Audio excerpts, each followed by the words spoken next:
बहुत बहुत ब्लेसिंग्स।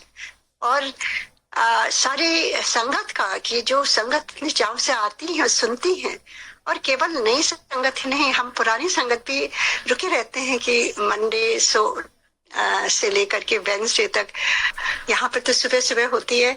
और ऐसा लगता है कि सुबह गुरु जी की अमृत वाणी कानों में पड़ती है तो ऐसा लगता है कि जैसे एक नई स्फूर्ति, एक नई ऊर्जा आ जाती है। सो गुरु जी के बारे में गुरु जी कहते थे, उस तक करना और सुनना भी मेरी बहुत बड़ा वो पाठ से भी बढ़ कर है। और हमारा तो पाठ सुबह से ही शुरू हो जाता है तीनों दिन, और 4 दिन इंतजार रहता है कि कब मंडे आएगा। तो थैंक यू सो मच। और गुरु जी को प्रणाम करते हुए, उनकी आज्ञा लेते हुए और सारी संगत को जय गुरु जी कहते हुए, आइए गुरु जी को 1 सेकंड के लिए नमन करें। ओम नमः शिवाय, शिव जी सदा सहाय। ओम नमः शिवाय, गुरु जी सदा सहाय। गुरु जी, आप अगर मेरे वाक्य से, मेरी वाणी से कोई अनुचित कोई वाक्य निकले या कुछ धारणाएं निकले तो उसके लिए मैं पहले से ही क्षमा मांगती हूँ गुरु जी महाराज से और संगत जी आप सबसे भी। जय गुरु जी। गुरु जी की, जैसे गुरु जी हमेशा कहते थे, कभी जब खड़ा करके कहते थे अपना सत्संग सुना, सारे जो मैं ब्लेसिंग्स कितना सब सुना, तो और फिर कहते थे गुरुजी एक सेंटेंस में कि शुरू से सुना, और ये भी कहते थे कि शॉर्ट में सुना। तो मैं बहुत कंफ्यूज हो जाती थी शुरू में। तो मैंने सोचा शॉर्ट में, तो मैंने एक सेंटेंस में ही बोला। गुरुजी ने बड़ी कृपा करी, मेरी बेटी का अस्थमा ठीक कर दिया। और जब मैं बैठने लगी तो गुरुजी बहुत कस के हंसे और कहते हैं अरे बस। तो गुरुजी का ह्यूमर इतना अच्छा था ना कि वहां पर एक कोई भी ऐसा पल नहीं होता था जो भारीपन लगे।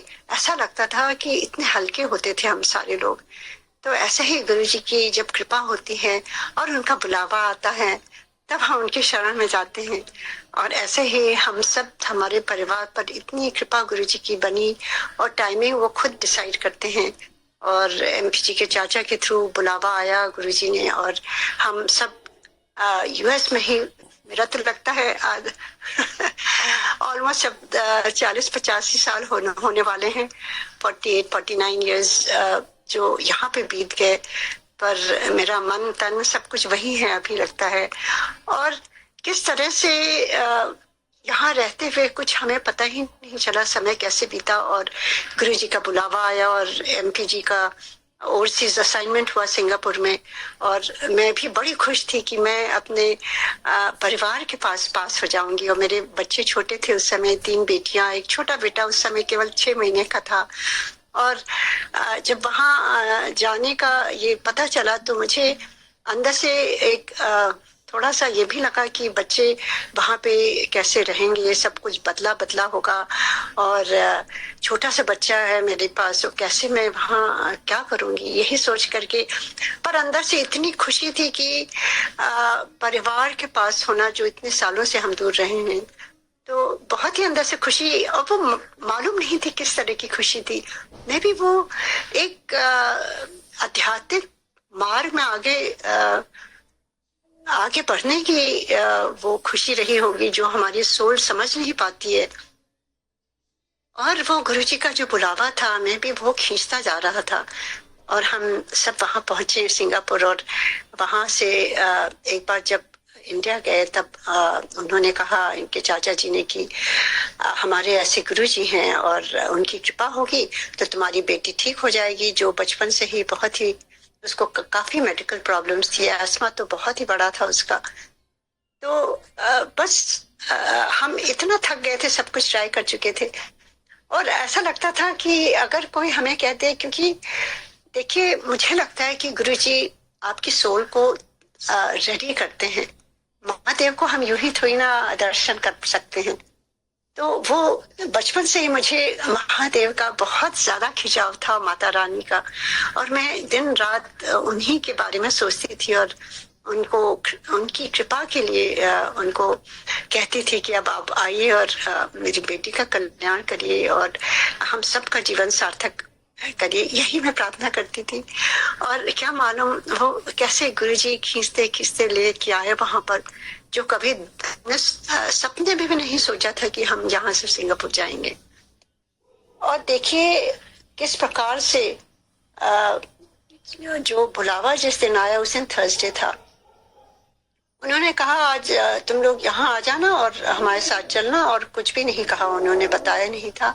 और हम सब इतने उत्सुक थे, सुबह से ही मुझे इतनी खुशी हो रही थी कि आज जाना है किसी किन्हीं गुरुजी से मिलने, और मन में तरह तरह के ख्याल थे कि ऐसे होंगे वैसे होंगे। और जब उनके पास जैसे जैसे हम अंदर वो एम्पायर स्टेट में बाहर पार करके जब हम अंदर जा रहे थे, दिसंबर 28 1998 का दिन था। मुझे वो आज दिन आंख बंद करती हूँ तो मुझे ये भी याद है मैंने पहना भी क्या था, और ये भी याद है गुरुजी ने क्या पहना था। और मतलब एक एक क्षण ऐसा लगता है जैसे फ्रीज कर गया है, मेरे अंतर मन में छाप पड़ गई है। और गुरुजी से कृपा रहेगी तो हमेशा वो पल हमेशा मैं संजो के रखूंगी। और वो जब वो छोटी सी गली है, अंदर जाते हैं वॉक करके, और इतनी खुशबू, इतनी रूहानी खुशबू कि मैं आपको बता नहीं सकती हूँ। लगता है ऐसे पूरा गार्डन में जा रही हूँ। और वहाँ दिसंबर के समय, रात के समय कुछ भी नहीं था, ना फ्लावर्स थे ना कुछ थे। और मैं इधर उधर देख रही थी तो वो समझ गया, कहने लगे यहाँ पर ये गुरुजी की खुशबू है, वो ये रूहानी खुशबू उनकी डिवाइन फ्रेग्रेंस है। और हम चले आ रहे थे, बाहर एक बाल्टी होती थी, उससे हाथ धोते थे हम सब, एक तौलिया होता था उसी से सब धोते हाथ पोंछते थे। देखिए गुरुजी का एक बहुत बड़ा जो बड़ी सीख थी वो ये था कि शेयरिंग की। चाहे कोई मिनिस्टर आए, चाहे कोई बड़े बिजनेसमैन आए, चाहे कोई भी आए, प्रेसिडेंट आए, वाइस प्रेसिडेंट आए, कैबिनेट मिनिस्टर जो भरे रहते थे, कोई भी आए, सबको एक ट्रीटमेंट होता था। सबके लिए वहीं खड़े होके हाथ, बाल्टी से हाथ धोना होता था। एक ही तौलिया होती थी, ये नहीं कि उनके लिए दूसरी तौलिया लाए, कोई उनका स्पेशल अरेंजमेंट हो। ये चीजें मुझे मुझे अच्छा लगा ये जान करके कि गुरुजी कभी भी भेदभाव नहीं करते थे। और उससे फिर बाहर जोड़े उतारे, और जैसे जैसे अंदर जा रहे थे इतनी रूहानी खुशबू और शब्द बानी। तो जब गुरुजी के दरबार में गए ऐसा लगा था पुंज यहीं से सारी खुशबू आ रही है। और बस गुरुजी को प्रणाम किया, सबने किया, मैं सबसे पीछे थी। मैंने जब प्रणाम किया तो गुरुजी ने मेरे बारे में सब कुछ बता दिया, जैसे वो जानते थे, जैसे वो इंतजार, हमारी प्रतीक्षा कर रहे थे। वो तो बहुत सालों बाद मैंने कहीं पढ़ा योगानंद की बुक में, कहा कि किस प्रकार जैसे एक भक्त अपने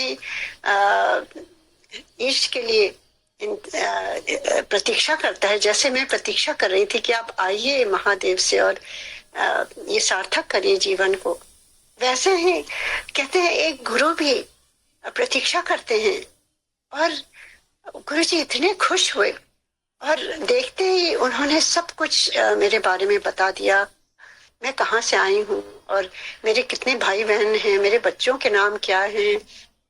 मेरे पेरेंट्स से उन्होंने कहा कि वो मेरे पेरेंट्स से मिल चुके हैं, जो मुझे कुछ ज्ञात ही नहीं था, ना मुझे कुछ मालूम ही नहीं था। गुरुजी ने वो टाइम भी बता दिया कि कोई सुप्रीम कोर्ट के कोई जज के यहाँ वो गए थे गुरुजी, और ऐसे वहाँ मेरे फादर मदर भी आए थे। और किस तरह से सारी चीजें उन्होंने बता दी मेरे सिबलिंग्स के बारे में। और मतलब जैसे वो एक तरह से सब कुछ जानते थे, पर मैं अज्ञानतावश जरूर इसको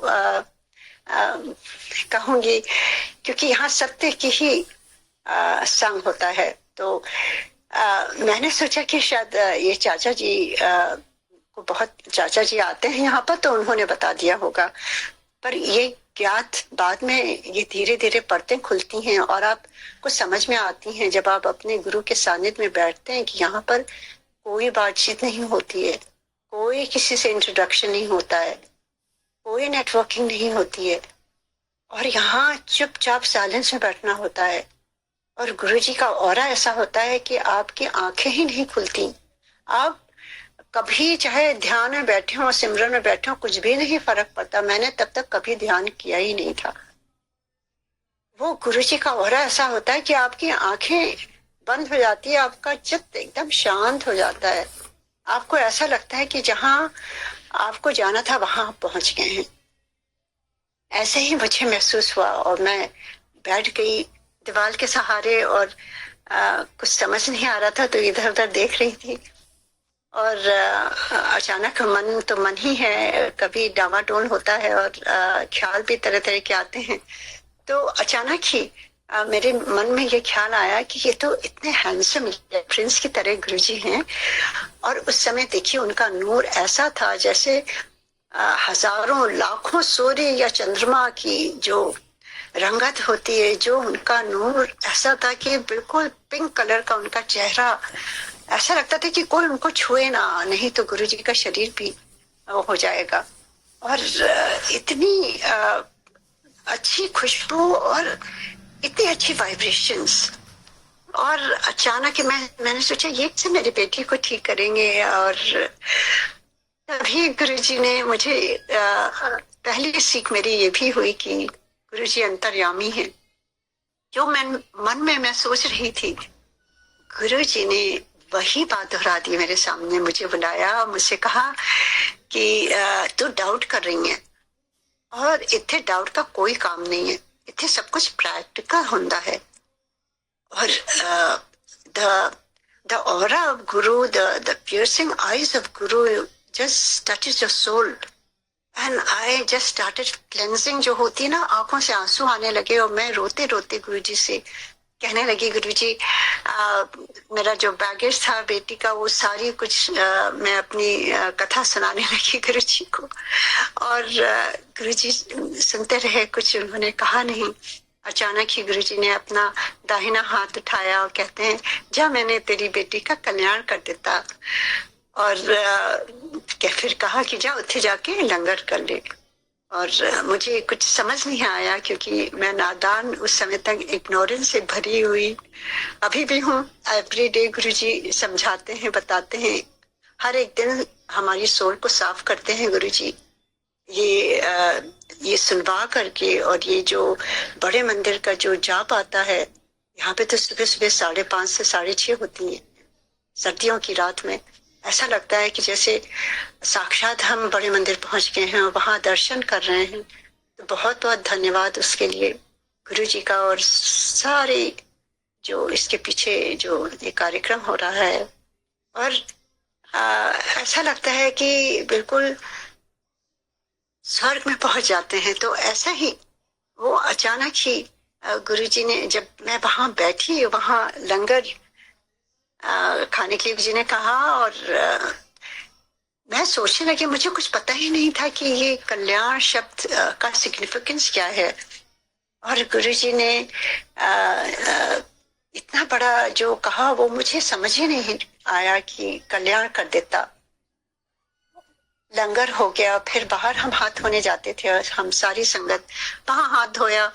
तो मेरे चाचा जी कहते हैं कि तुम बहुत देर तक बात कर रही थी, गुरुजी तो कभी बात ही नहीं करते किसी से, क्या कह रहे थे? तो हमने कहा कि कुछ कह रहे थे कल्याण कर देता। तो वो बहुत खुश हुए, कहते हैं वो ठीक हो गई। तो मैं समझी नहीं, मैंने कहा गुरुजी ने ना कोई दवाई दी, ना हाथ रखा सर पर आशीर्वाद दिया। कहते हैं वो यही यहाँ पर ऐसे ही होता है। तो कितनी बड़ी बात थी वो। और मैं गुरुजी को कहते हैं ना, बल जाऊं ऐसे गुरु को, कि वो दिन और आज का दिन, जो बेटी दिन रात हर 2 घंटे में उसको इनहेलर लेना होता था। और वो जब गुरुजी के दरबार में हम जा रहे थे कार में, लास्ट उसने इनहेलर यूज किया था उस समय। और देखिए तब तक ना गुरुजी ने लोटा ब्लेस किया था, ना चांदी का ऊन। तो बाद में सब कुछ उन्होंने कहा जब तुम वापस सिंगापुर चली जाओ तब ये सब करना। तो देखिए यहाँ पे ये बहुत ही सीख है कि गुरुजी को कुछ भी नहीं चाहिए ब्लेस करने के लिए। उनकी एक नदर, कहते ना, नदर करे तो सिमरन आ जाए। गुरुजी आपको की तरफ जरा सा भी नदर करते हैं, आपका जीवन जो है बदल देते हैं। ऐसे ही कुछ भी नहीं। उसके बाद घर गए हम, इतने दिन बाहर है, एक भी इनहेलर पफ नहीं लिया उस बेटी ने। ये कौन कर सकता है? अब गुरुजी को हम ईश्वर नहीं माने तो क्या माने, जो हम जगह जगह भटके थे, कितनी जगह गए थे, क्या नहीं उपाय किया था। तो गुरुजी को तो मैं जितना भी उनके बारे में कहूँ ना उतना कम होगा, क्योंकि वो ऐसी गुरुजी तो ईश्वर है, महादेव है, उनके बारे में कोई बयान कर ही नहीं सकता, बखान नहीं कर सकता, केवल उनकी कृपा का बखान कर सकते हैं हम। और जो भी मैं बोलूंगी तो मेरा पार्ट उसमें कुछ भी नहीं है, मुझे हटा दीजिए वहां से। We are zero, we are speck of a dirt. Guruji जो उनकी ब्लेसिंग्स है वही आप समझिए कि गुरुजी कौन थे, क्या किया उन्होंने और क्यों आए थे, और गुरुजी क्या चाहते थे हम संगत से। बस यही मैं थोड़े अपने वाक्यों में गुरुजी ब्लेस करें तो क्लियरली मैं आपको बता पाऊं। और ऐसे ही हमारी जर्नी शुरू हो गई। गुरुजी ने तो बाद में लोटा ब्लेस किया, और पहले तो लोटा उन्होंने वापस दे दिया, कहा कि इसमें डेंट। तो देखिए ये बहुत बड़ी बात है, सीख है कि गुरुजी ने कहा मेरी जब लोटा चमकता हुआ हो और दाग ना हो, डेंट ना हो। So this is such a big learning कि the same applies to our soul, कि गुरुजी हमारे ब्लेसिंग्स लेने के लिए हमें अपने को भी तो साफ सुथरा, विदाउट एनी दाग होना चाहिए। तो गुरुजी ने कहा कि दूसरा लेके आओ, और उन्होंने कहा ऐसी जगह वहां से लेके आओ। मैं लेके गई और गुरुजी बहुत खुश हुए। चारों तरफ गुरुजी ऐसे टर्न करके देखते थे और इतने एक्साइटेड होते थे। एक चीज और है कि गुरुजी को मैं जब देखती थी वो इतनी खुश होते थे, मतलब छोटे, मुझे लगता था कि छोटी चीज के लिए लोटा मैं साफ लाई, गुरुजी इतना खुश होते थे। ऐसे ही हमें भी खुश होना चाहिए, हमें छोटी छोटी बातों में खुशियां ढूंढनी चाहिए। ये नहीं कि हमारा कुछ ये बड़ा हो जाएगा तब खुशी होगी। हमें मुस्कुराते और हंसते ये जीवन काटना है, चाहे जो परिस्थितियां आए हमारे जीवन में। गुरुजी हमेशा कहते थे ऐश करो, खुश रहो, और लंबा सा मुंह लेके नहीं घूमो, मुस्कुराते रहो और प्रसन्न रहो। आधी बीमारियां, आधी चीजें तो स्वयं ऐसे ही चली जाती हैं जब आपका मन शांत होता है, जब आप प्रसन्न होते हैं।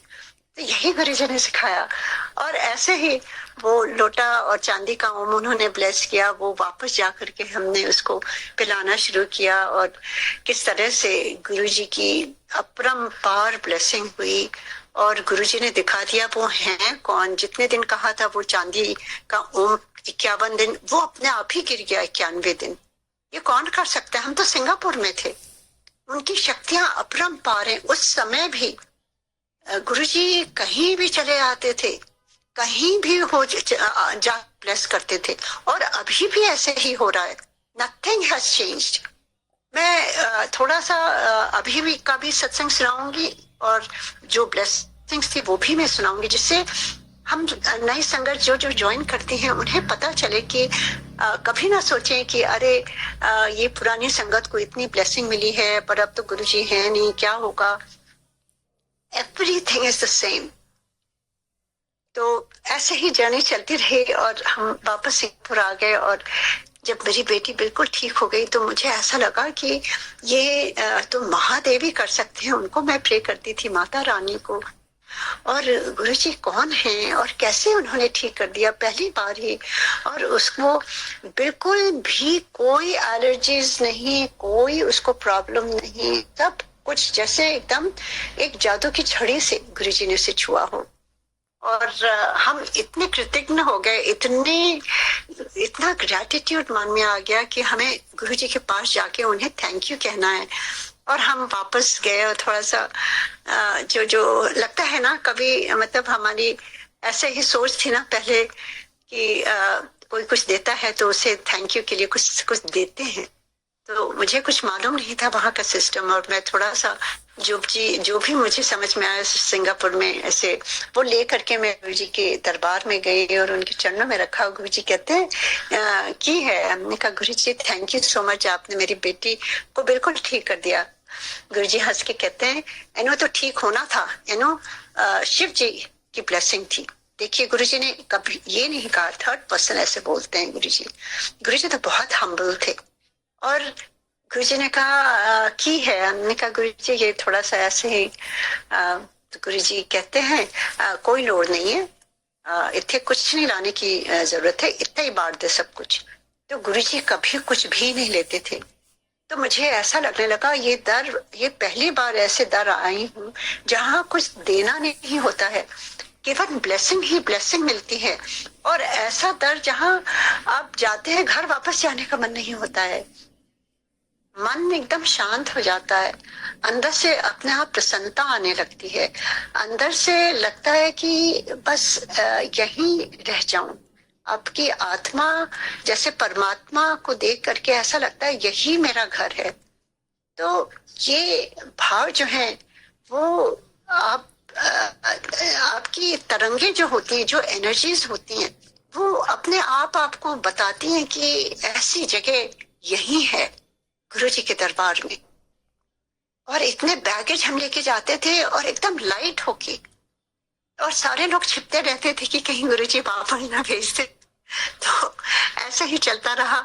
और उसके बाद तो गुरु जी ने कितनी कितनी ब्लेसिंग जो मैं कई बार शेयर कर चुकी हूँ, चाहे वो मेरे हस्बैंड एमपी जी का 90% जो लंग कोलैप्स था, कैसे एक रोटी प्रसाद दे करके आईसीयू में दिल्ली में, और मुझे भेजा वहां पर और कहा जा खिला के आ। और मैं रास्ते भर सोची थी कैसे जाऊंगी, कैसे खिलाऊंगी। रात के 10:30 बज गए थे। और गुरु जी जब कहते हैं ना तो वो अपने आप सारी चीजें क्लियर कर देते हैं आपके लिए, क्योंकि वो आप नहीं होते हो। It was all Guru जी's blessings.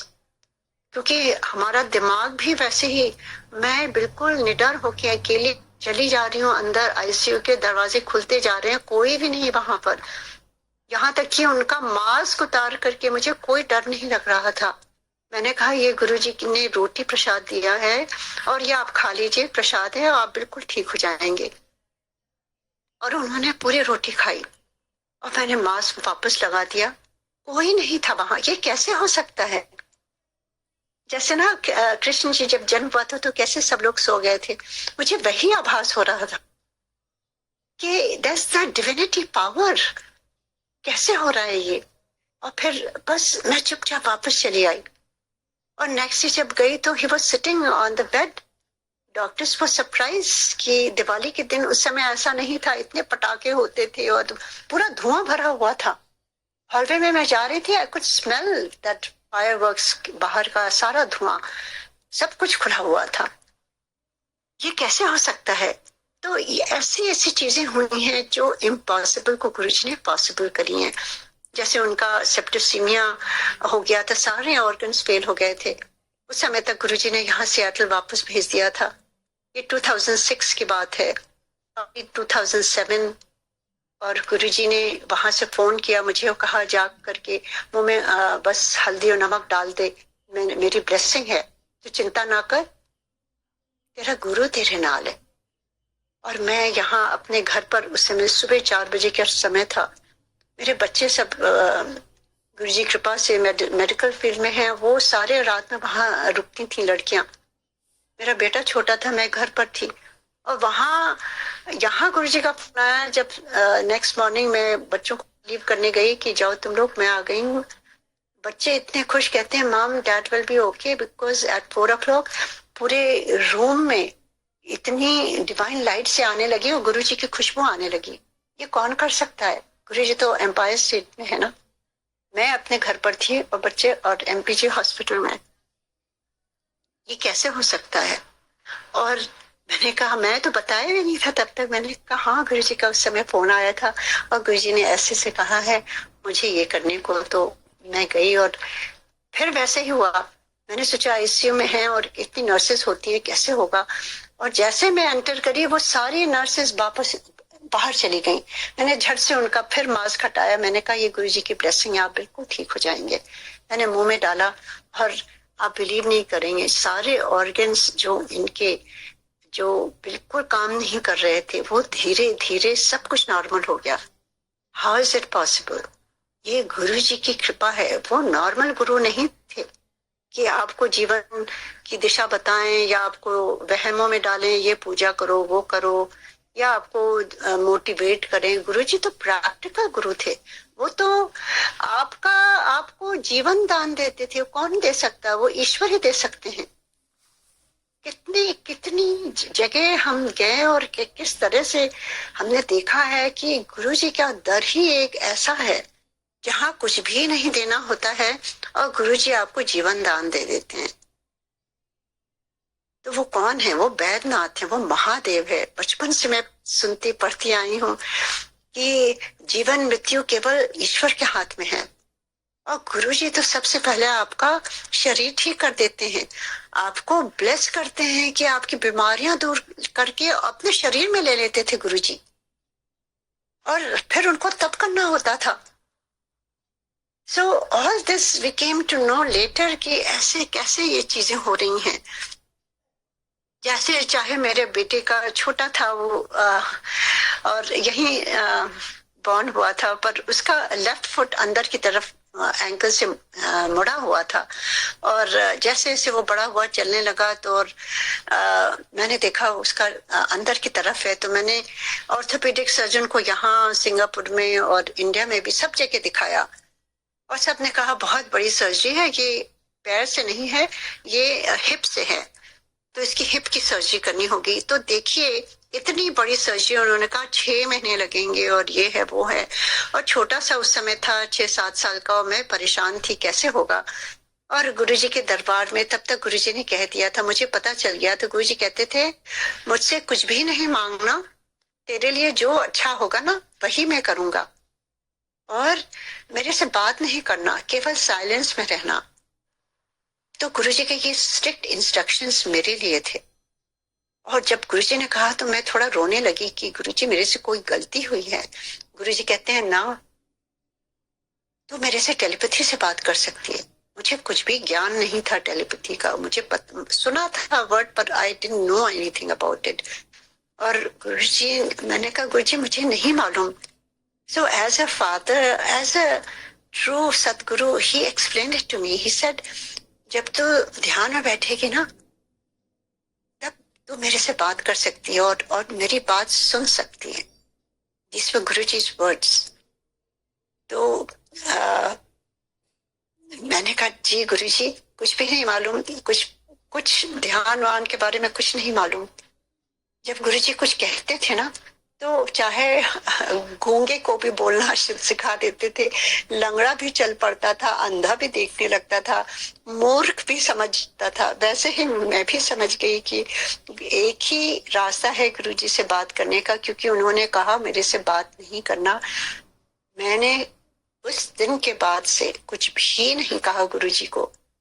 पर ये गुरुजी की बढ़ियाई है कि जब भी मैं 2 रास्ते पर होती थी और समझ नहीं आता था गुरुजी मैं क्या करूं, गुरुजी अपने आप से हमें समझाते थे, चाहे वो, and that was the only way I could connect to my guru, and he was preparing me, and I'm very thankful, क्योंकि गुरुजी ने तो डिसाइड कर लिया था he is going to leave his chola। हम समझ ही नहीं पाए, और उसके बाद किस तरह से उनसे हम कनेक्ट हो सकते हैं बता के गए कि that is the only way we can direct connection. जैसे गुरुजी कहते थे डायरेक्ट कनेक्शन, जो तुम ध्यान में बैठोगे अपने आप गुरुजी कुछ कुछ बताते रहते हैं, अपने आप वो vibration, it's all up to Guruji, it's not us really, not every day it can happen. कभी कभी आपकी एनर्जीज इतनी लो होती हैं, you can not connect to divinity. So everything has to be the right frequency। जैसे एक transistor हम शुरू में होता था ना, कभी बहुत स्टैटिक आती थी, वो स्टेशन नहीं लगता था, गाना नहीं आता था, और उसी तरह मुझे लगता है कि हमारा ये ध्यान का कार्यक्रम है, जब हमारा वो स्टेशन लग जाता है, जब कनेक्शन लग जाता है, तब हमें चीजें समझ में आने लगती हैं। That is the way I understand जो गुरुजी ने कहा था।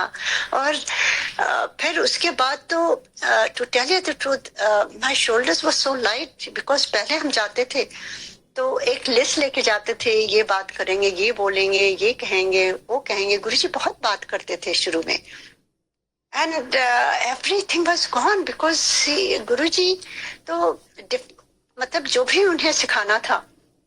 और इतना अच्छा लगता था कि देखिए, जब आप कुछ डिमांड, कोई डिजायर्स, कुछ वांट नहीं है, तब क्या होगा?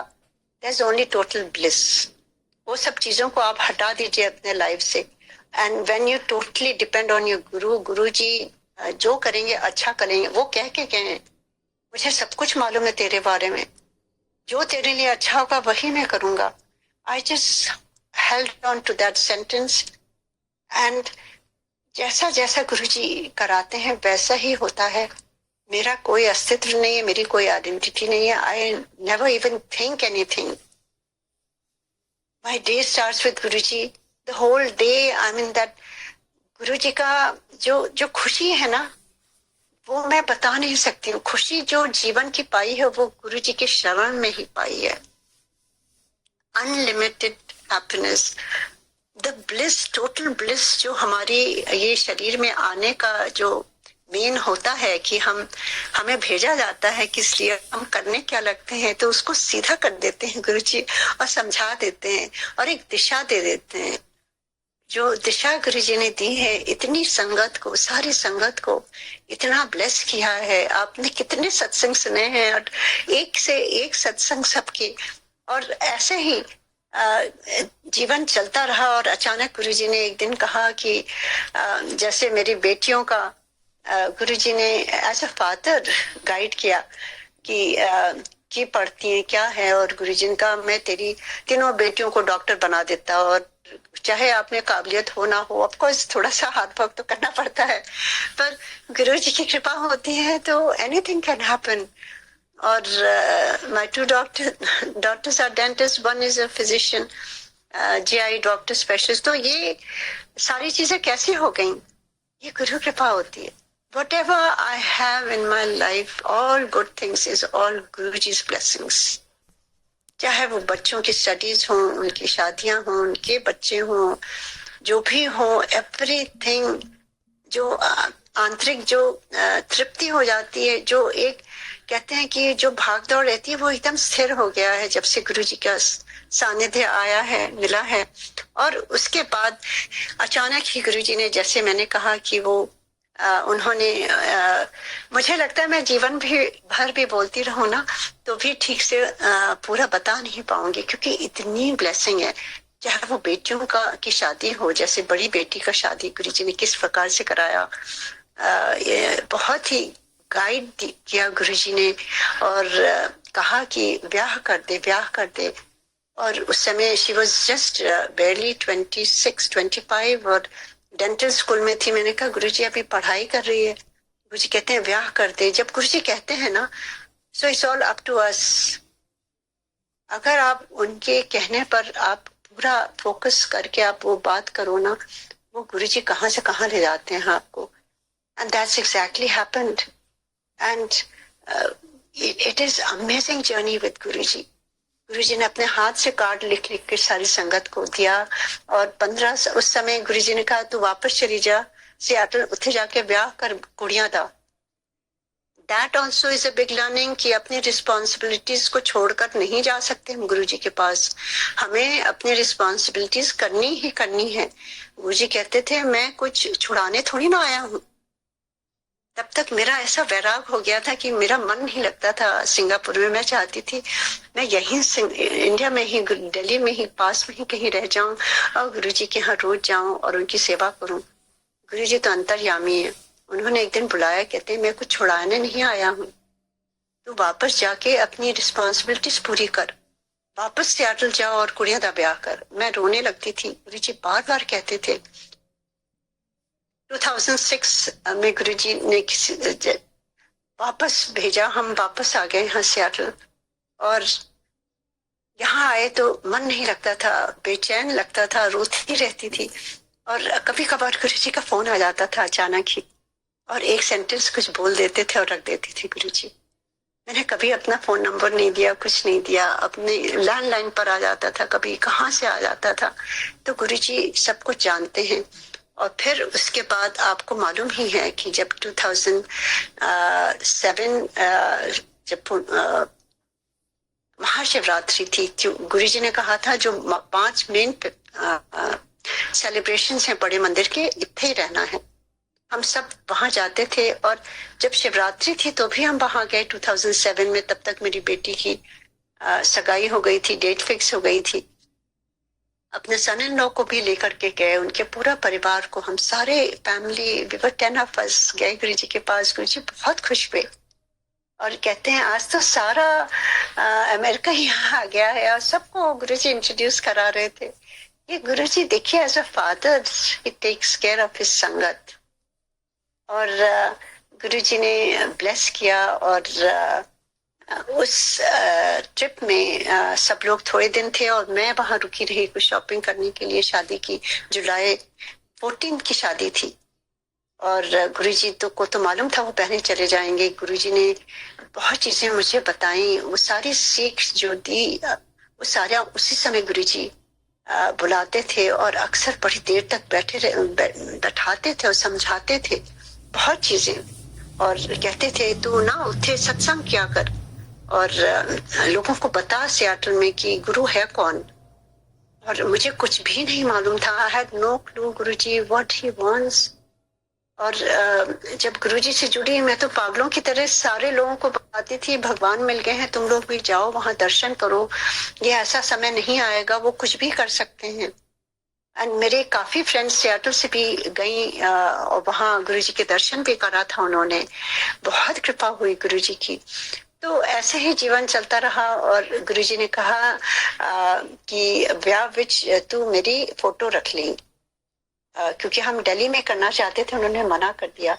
He knew he won't be there, क्योंकि 14 जुलाई को शादी समय फिक्स थी। गुरुजी ने कहा and I said Guruji photo होती है, आप होती? कहते हैं ना, जिथे मेरे फोटो ना उत्थे मैं। ये भी बहुत बड़ी सीख है संगत के लिए कि प्लीज गुरुजी की फोटो से कोई छेड़छाड़ नहीं करिए और वही यूज करिए जो गुरुजी की है। आजकल मीडिया में इतनी अजीब अजीब AI वाली पिक्चर्स लोग लगाने लगे हैं। My heart breaks. गुरुजी की सैंक्टिटी प्लीज मेंटेन करिए, क्योंकि मैं शुरू से ही यही कह रही हूँ, क्योंकि मुझसे डायरेक्टली गुरुजी ने कहा जिथे मेरी फोटो उथे मैं, क्योंकि आपको ब्लेसिंग्स उसी पिक्चर से मिलेगी जो गुरुजी की ओरिजिनल है। कभी भी इस धोखे में नहीं रहिएगा कि आप उनको ब्यूटिफाई करके, और कई लोग क्या क्या करते हैं, उससे कुछ भी नहीं होगा। और ना उसको आप फॉलो करिए, ना लाइक करिए, ना लिखिए कुछ उसमें। We must stop that, because ये हमारी रिस्पॉन्सिबिलिटी है सारी संगत की, not just 1 or 2 people. Everybody when gets together, please raise your voice. एकदम शांत चुप रहने से भी you are part of that. We must tell, at least don't try to forward or don't try to like it. वो अपने आप धीरे धीरे खत्म हो जाएगा। वो जरूर आएगा दिन हमारे जीवन में ही, काल में, देखने में कि गुरुजी का जो उनका स्वरूप है उसको हम किस प्रकार से ऐसा रखें जैसे वो पहले ही था, साक्षात गुरुजी हैं। तो वो तब गुरुजी ने कहा, फिर कहा कि तू उठे जाके सत्संग कर। अब हम वापस आए और गुरुजी आप सब जानते हैं किस प्रकार से गुरुजी ने डिसाइड किया था, और ही लेफ्ट हिज चोला May 31st, 2007 में। It was very hard for each संगत। और गुरुजी ने जैसे कहा था, गुरुजी की जो शादी हुई थी उसमें गुरुजी ने पहले सबको कार्ड भेजा था, कहा था जिनके रिलेटिव्स थे कि जरूर जाना उठे सियाटल में, ऐसे मेरा नाम लेके उनकी कुड़ी दा ब्याह है। और वो 15 संगत जिनको हम जानते भी नहीं थे वो सारे आए और उनके पूरे शरीर से गुरुजी की फ्रेग्रेंस आ रही थी। गुरुजी जैसे आए हो, मैं पागल सी हो रही थी, रो भी रही थी और सबको हक कर रही थी, मेरे गुरुजी आ गए। ये गुरुजी का प्यार है। और जो संगत रुकी थी बाद में शादी के ब्याह, हम सारे लोग बैठ करके every day at 7 o'clock used to sit and ऐसे आपस में इंट्रोडक्शन और गुरुजी से कैसे जुड़े ना जानते हुए वो सत्संग ही हो गया। और मेरी जो फ्रेंड्स यहाँ थी वो आती थी, वो कहती थी इतनी खुशबू कहाँ से आ रही है। जैसे जैसे वो सत्संग हो रहा था, विदाउट आवर नॉलेज वो खुशबू बढ़ती जा रही थी, वो गुरु जी की प्रेजेंस थी। ऐसे ही शुरू हुआ। और उसके बाद गुरु जी ने अपने आप से सारी चीजें करी, और उन्होंने एमपी जी को ड्रीम में कहा कि मेरे नाम, मेरा घर है ये मेरे नाम की प्लेट लगा गुरुजी निवास। How is it possible? क्या हम अपने आप से, जो लोग अपना घर बना लेते हैं, मैं उनको कहती हूँ there is nothing against it, but to live in Guruji's house is very difficult. अपने शौक से ना उसका नाम बना के लगा दीजिए, क्योंकि गुरुजी जब उन्होंने कहा, you would not believe that he changed everything, everything. कौन आएगा, कैसे रहना होगा, क्या करना होगा, the sanctity of that place. And MP ji को कभी कोई ड्रीम नहीं आता है, एंड ही इवन शोड कि वहां वो किस फॉन्ट से लिखा होगा। And he called my sister and she was coming for the wedding, वो लेके आई। जिस दिन वो बाहर लगा रहे थे name plate, I was crying like anything. Guruji, ये आपका घर हो गया, we are just the care takers, give us strength so we can follow everything how you want us to live in your house.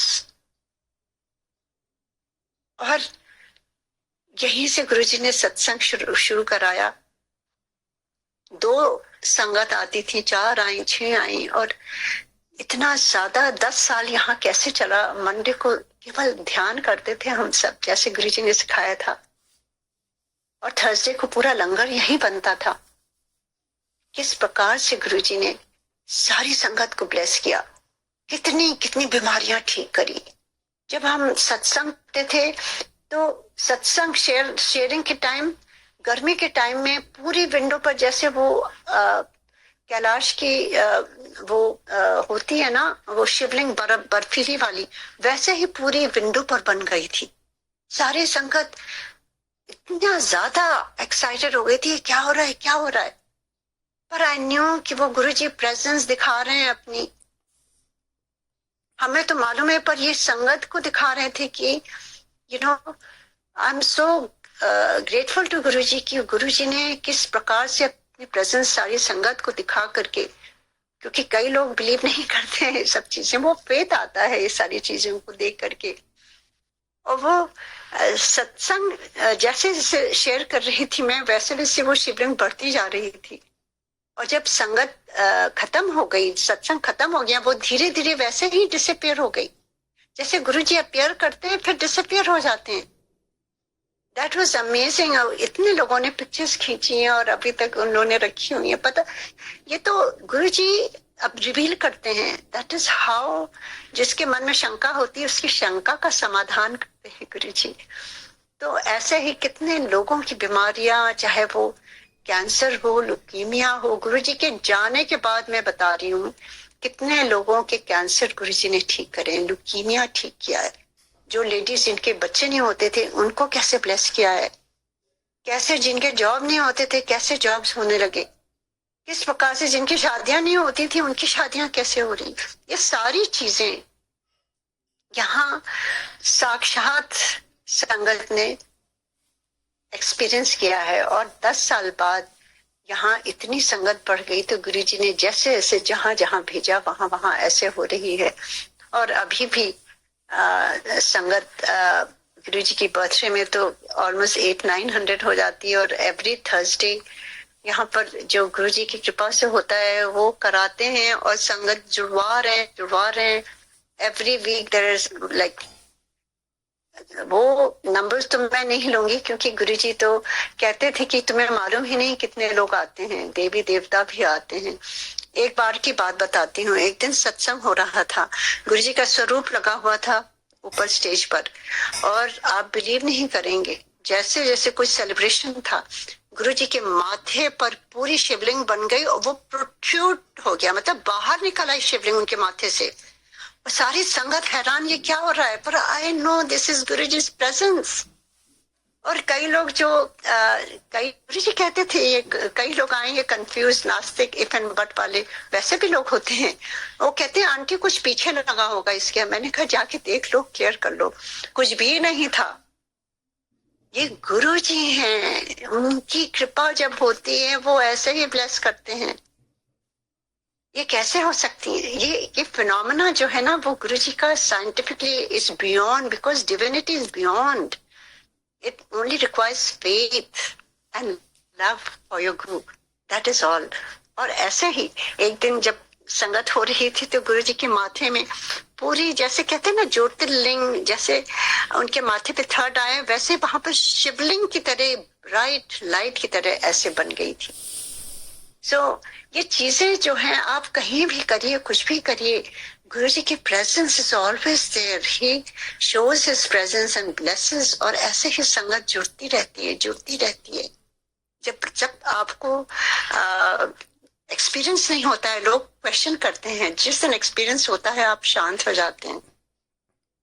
तो ऐसे ही गुरु जी सबको ब्लेस करते रहें और सबका कल्याण करते रहें और सबके घर में खुशियां देते रहें। और मैं कहूंगी कि देखिए कि मिल गए हैं, इसका मतलब ये नहीं है कि जीवन में सब कुछ सही होगा, क्योंकि गुरु जी ने बहुत चीजें समझाई हुई हैं कि जो कार्मिक अकाउंट है ये हमारे बनाए हुए हैं, उसमें गुरु जी डिविनिटी का कोई भी वो नहीं है। क्योंकि देखिए एक बार तो गलती माफ हो जाती है, पर अगर हम बार बार करते हैं तो वो तो हम जानबूझ के कर रहे हैं ना, वो हमारे हाथ में है। और अब तक तो सबको मालूम ही है कि क्या सही है क्या गलत है, और गुरु जी क्या चाहते हैं क्या नहीं चाहते हैं। गुरु जी कहते थे मांगो नहीं मानो। हाँ, जिथे जूती अपने जोड़े उतारते उठे अपना ईगो उतार के, ego is the main hindrance. कहते थे गुरु जी ये तो तुम्हें ऊपर नहीं जाने देगा और तुम्हारी ब्लेसिंग से कट जाएगी, क्योंकि जब तुम भरे हुए खुद आते हो तो मेरी ब्लेसिंग्स कहाँ लगेंगी तुमको। तो हमें खाली होके जाना है गुरु जी के पास, अपने को निर्मल बनाना है, अपने को सौम्य बनाना है। रिसीव करने के लिए भी तो हमें तय होना है ना गुरु जी की ब्लेसिंग्स। और ऐसे ही गुरु जी कितनी बार बोलते थे कि जो है सबसे बड़ा पुण्य है अपने माँ बाप की सेवा करना, उनकी देखरेख करना, परिवार वालों की सेवा करना। ये नहीं सोचिए हम बाहर जाके सेवा करेंगे और घर में आप ऐसे लोग रुले पड़े हैं, ऐसे नहीं होना चाहिए। फर्स्ट रिस्पॉन्सिबिलिटी गुरु जी कहते हैं सबसे बड़ा तुम्हारा घर मंदिर है, घर में रहने वालों का, क्योंकि यहीं पर तुम्हारे कार्मिक अकाउंट्स का लेना देना जो जिसके लिए तुम्हें भेजा गया है यहीं पर होते हैं, क्लोज रिलेशंस में ही होते हैं ये लेना देना। सबका ध्यान दो, सबकी सेवा करो, इसीलिए तुम आए हो इस जीवन में। बाहर जाके नहीं सोचो कि हम ये करेंगे वो करेंगे, पहले अपने घर में ठीक करो, उसके बाद अगर तुम्हें समय मिलता है तब बाहर करो जो भी करना है। तो ये चीजें गुरु जी ने समझाई हुई हैं। जैसे मैं घर छोड़ करके चाहती थी वहां रहना, गुरु जी ने मना कर दिया कि घर में रह करके ही सब कुछ करना है, मैं कुछ छुड़ाने नहीं आया हूं। तो ऐसे ही गुरु जी की इतनी सुंदर सीख है। गुरु जी कहते थे डायरेक्ट कनेक्शन, कोई वहम ने अहम वहम दोनों गुरु जी कहते थे, बिल्कुल कुछ भी नहीं, कोई वहमों में ना रहो कि बिल्ली काट गई है वो। आप उस चित्त में रहो, उस स्टेट में रहो कि गुरु जी हमेशा आपके साथ है। कहते हैं ना गुरु मेरे नाले, हमेशा ही वो नाल रहते हैं आपके, हमेशा साथ रहते हैं, अभी एक क्षण भी नहीं छोड़ते हैं। उनकी आंखों के से हम कभी ओझेले नहीं होते हैं, वो 24/7।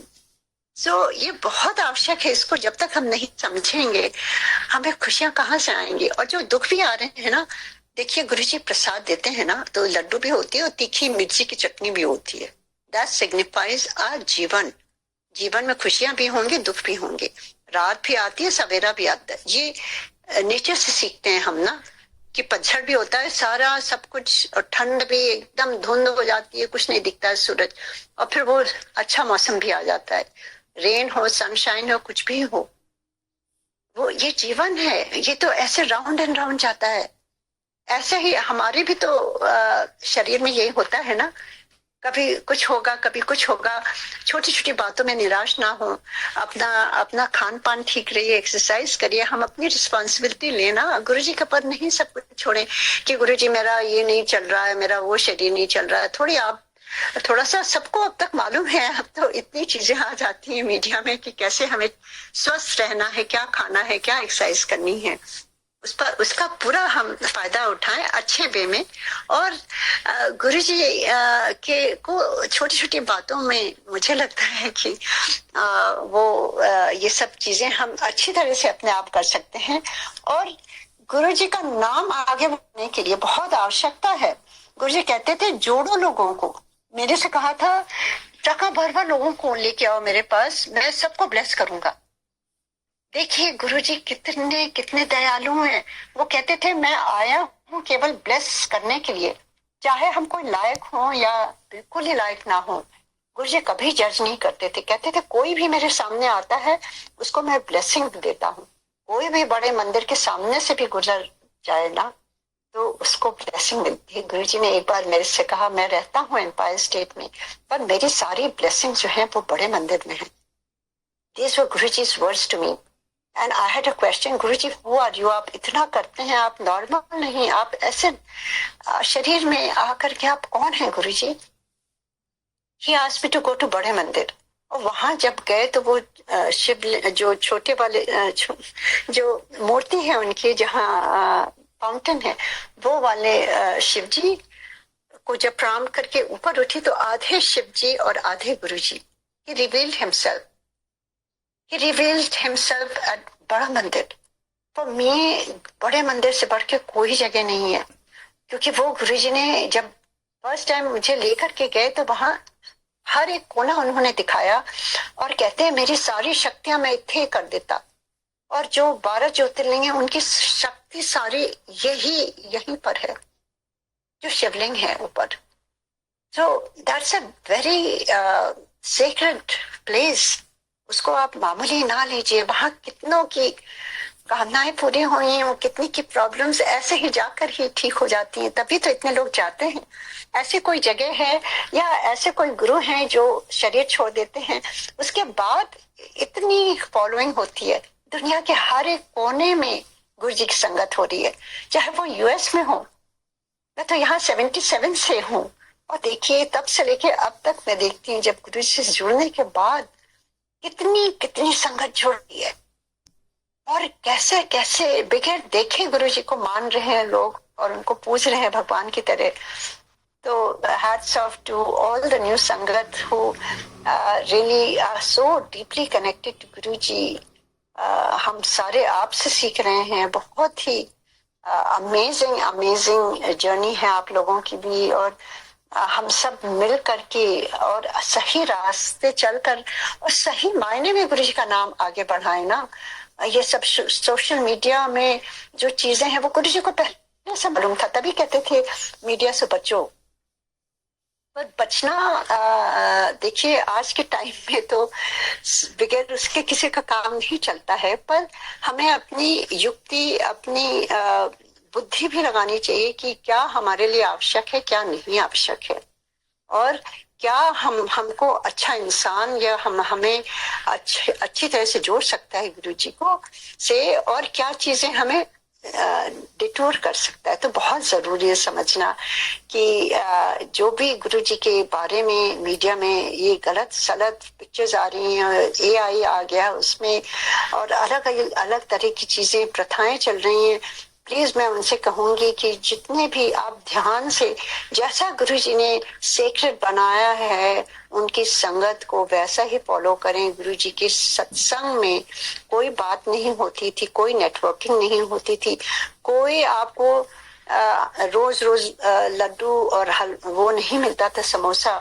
केवल चाय प्रसाद मिलता था, कोई स्नैक्स सर्विंग होता ही नहीं था, केवल गुरुजी के बड़े फंक्शन में वहां पे रखे रहते थे।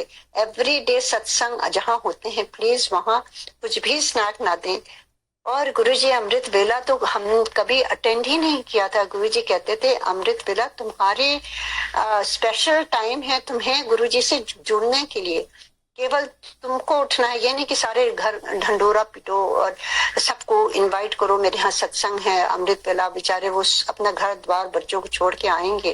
गुरु जी तो प्रैक्टिकल गुरु थे, सबको जॉब में भी जाना होता है। तो गुरु जी बहुत सिंपली कहते थे मेरे साथ जुड़ो, कोई तुम्हें अहम वहम नहीं करना है, अमृत वेला तुम्हारे अपने लिए है, तुम अपने घर में मेरे से जुड़ो, कोई सत्संग करने की जरूरत नहीं है।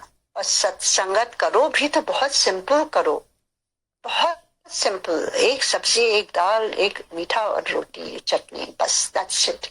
सो ये चीजें अगर हम फॉलो करेंगे, गुरु जी के ब्लेसिंग्स अपने आप आएगी, हमेशा आएगी।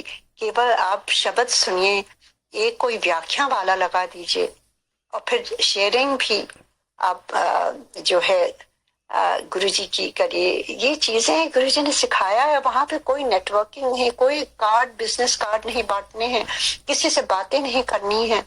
मेन पर्पस है गुरु जी से जुड़ना, डायरेक्ट कनेक्शन, किसी से कुछ पूछने की बात नहीं है। आप चुपचाप शब्द पानी सुनेंगे, आपको आंसर्स मिलेंगे और आप गुरु जी से डायरेक्टली जुड़ जाएंगे। तो thank you so much, so much. अभी तो ऐसा लगता है कि मैं जीवन भी पर भी बोलती रहूं तो भी कम होगा, इतनी ब्लेसिंग्स, इतनी ब्लेसिंग्स। और गुरुजी बस यूं ही हम सारी संगत को ब्लेस करें ऑल ओवर द वर्ल्ड, जहां जहां इतनी गुरुजी की आप सब देख ही रहे हैं। अपने जीवन काल में कभी सोचा नहीं था कि गुरुजी के जाने के बाद इतनी संगत बढ़ेगी। मुझे इतनी खुशी होती है कि हमारे गुरुजी तो शहंशाह हैं पूरे वर्ल्ड में, किस तरह से कहाँ कहाँ इनका नाम आगे बढ़ रहा है। ऐसा कहीं नहीं है कि आप जाइए किसी से कोई ना मिले जिसने गुरुजी का ब्रेसलेट ना पहना हो या उनका स्वरूप ना हो, उनका छोटा सा या कुछ ना हो, किसी दुकान में हो, कहीं भी हो। यहाँ पर भी ऐसा हो रहा है, यूएस में भी। सो बहुत ही खुशी होती है जान करके। थैंक यू गुरु जी, संगत जी, और थैंक यू सो मच बड़े